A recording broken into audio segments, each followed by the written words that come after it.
Here's a farmhouse table that belonged to my wife's great-grandfather, so we estimate it's at least 100 years old.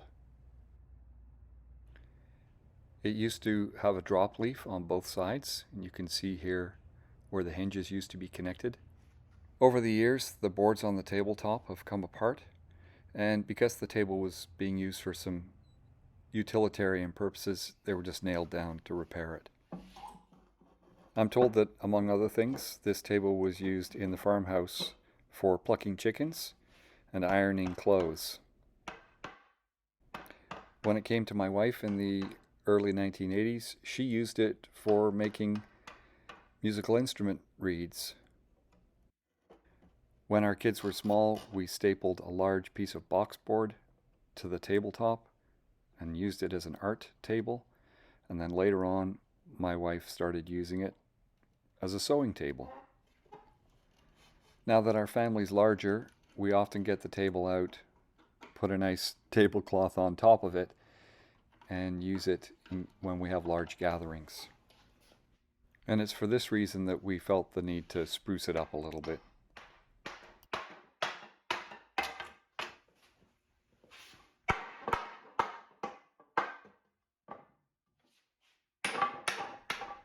The sides of the skirts have these recesses for boards that pivoted out to support the drop leaf table.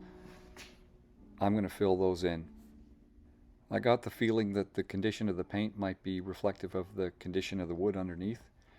Some of the joints had come loose, and so I needed to re-glue those.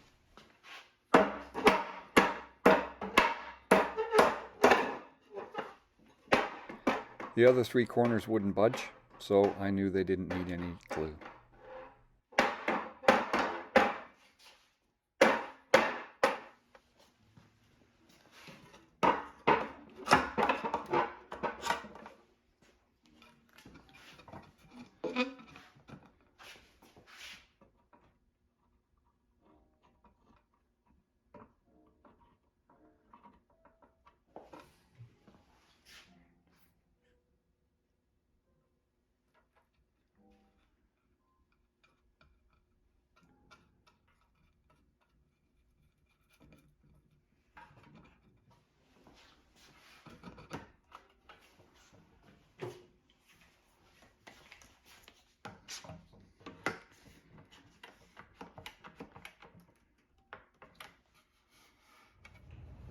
The space that had been cut for the pivoting supports for the drop leaf was a little bit ragged, so I cleaned it up so that I could fill it in nice and neatly.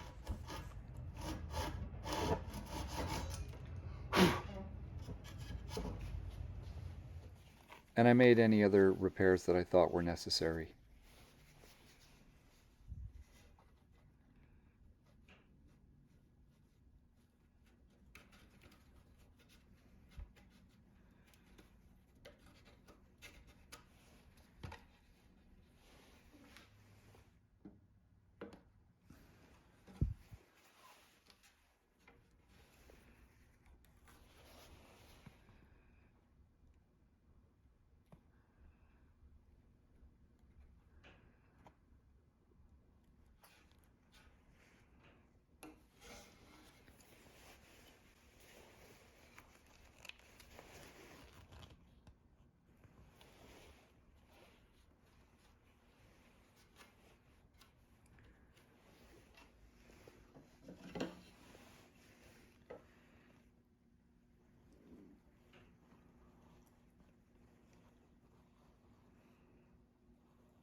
As I was scraping the paint off with the help of a heat gun, I had the realization that the paint may actually contain lead. I bought a lead paint test kit and discovered that, in fact, the paint did have lead in it. So I started doing some research. Fortunately, I was wearing a respirator, and another thing to keep in mind is not heating up the paint to the point where the lead can vaporize.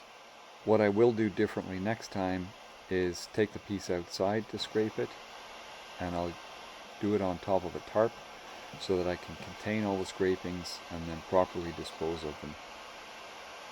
I try to avoid using chemical strippers, but in this case it might have been the best choice. I filled the gaps in the patches with a 2-part epoxy putty and then hand sanded them.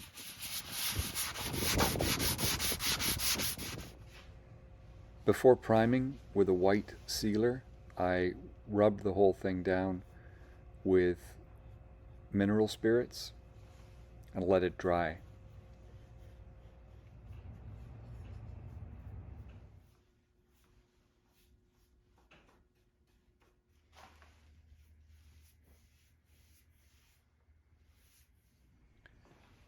I ended up applying 2 coats of the sealer. For the color, I decided I was going to paint a gradation from a dark indigo to a medium gray. The bottom of the feet would be the darkest, and each section would get gradually grayer right up to the top where it was the lightest of the grays. So the darkest and the lightest colors came right out of the can, and I needed to mix up 3 intermediaries that got gradually lighter.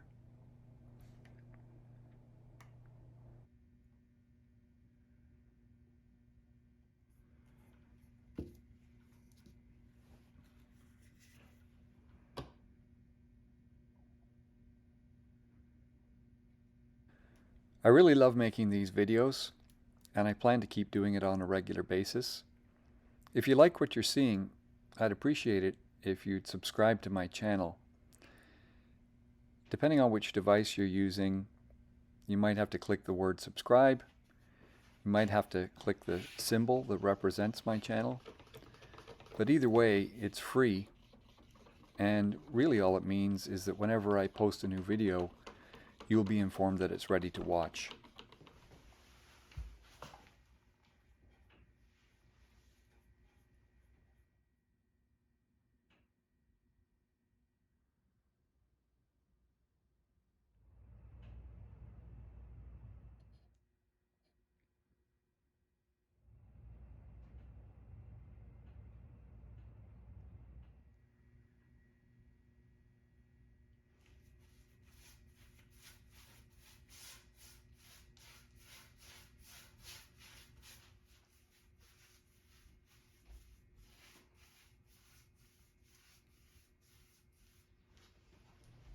I'm not actually showing you this in the order that I did it.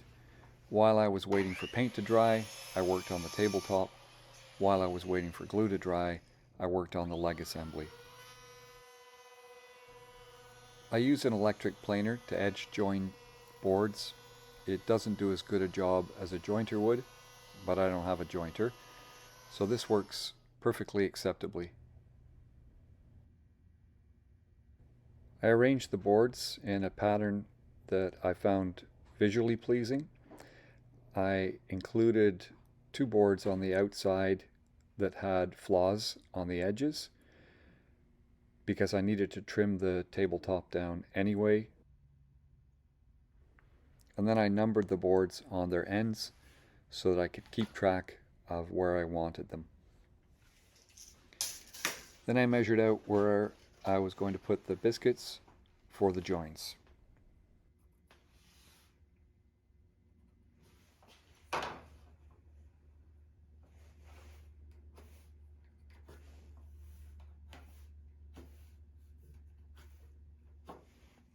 The lines I'm drawing have to span from one board to the next so that the biscuits can line up.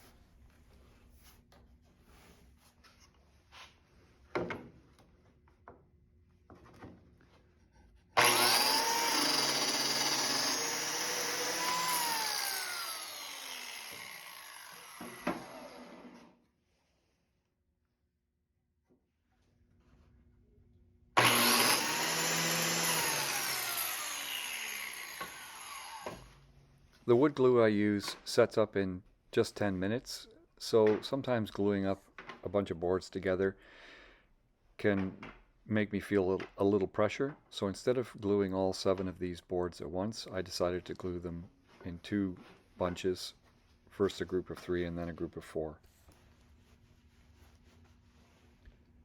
I'm making sure to put enough glue on to cover the entire surface of the edge, and making sure also that the glue goes into the biscuit slots.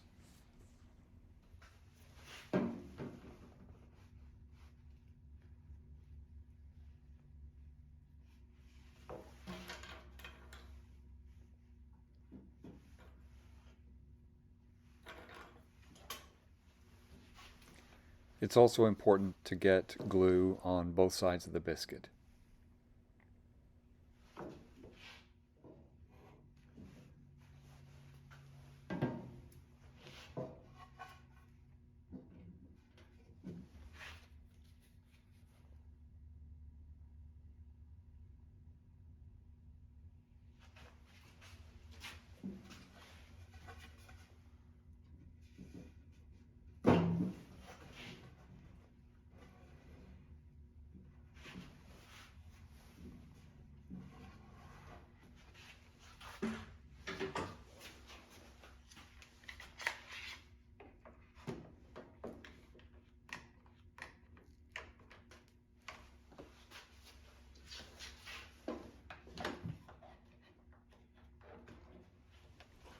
I clamped 2 pieces of wood, one on each end, to prevent the boards from cupping.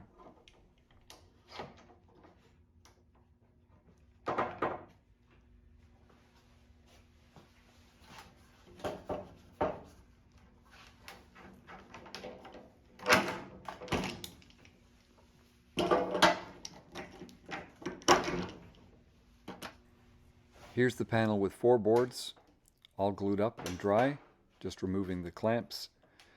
And then I'm going to connect the 3 board panel to the 4 board panel.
When I rip the tabletop to width, I make sure to get rid of the knot holes on both sides.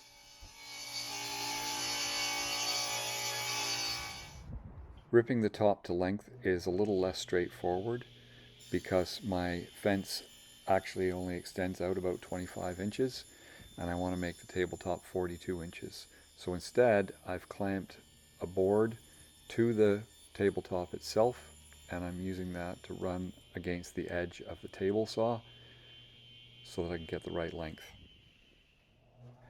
And then I flip it around and measure the right distance between the guide and the other end.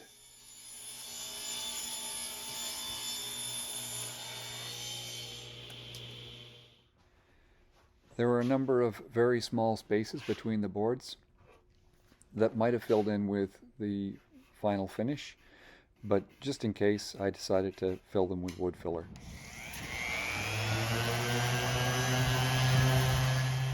Next, I sanded both the underside and the top of the table. And then I routed a chamfer along the top edge of the table.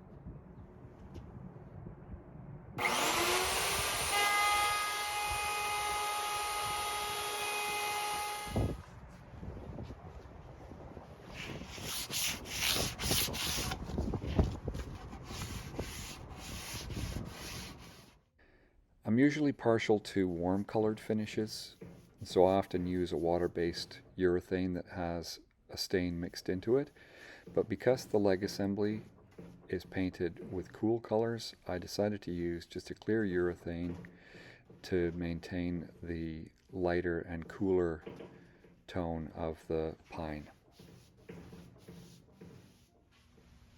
Here I'm sanding with 400 grit before applying the third coat of the urethane.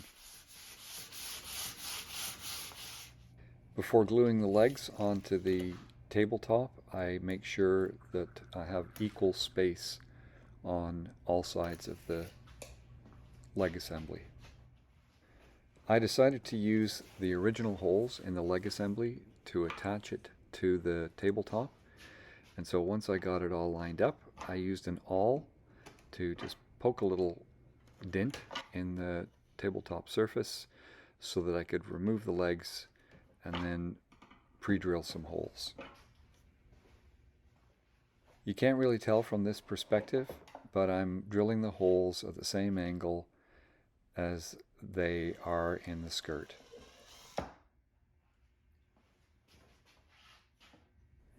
Four of the screws that were used to attach the legs to the original tabletop were still in existence, and so I decided to use them since they were still in pretty good shape, and then I just used 2 more new screws on the other 2 holes. Next I put on some leg protectors.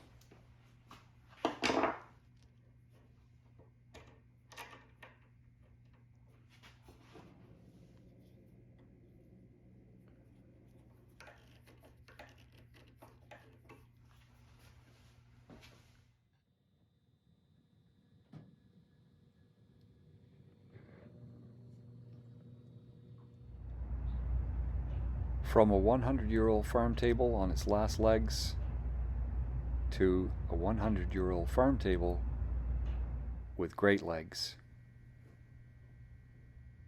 If you haven't already, please click like and subscribe, and let me know in the comments what you think.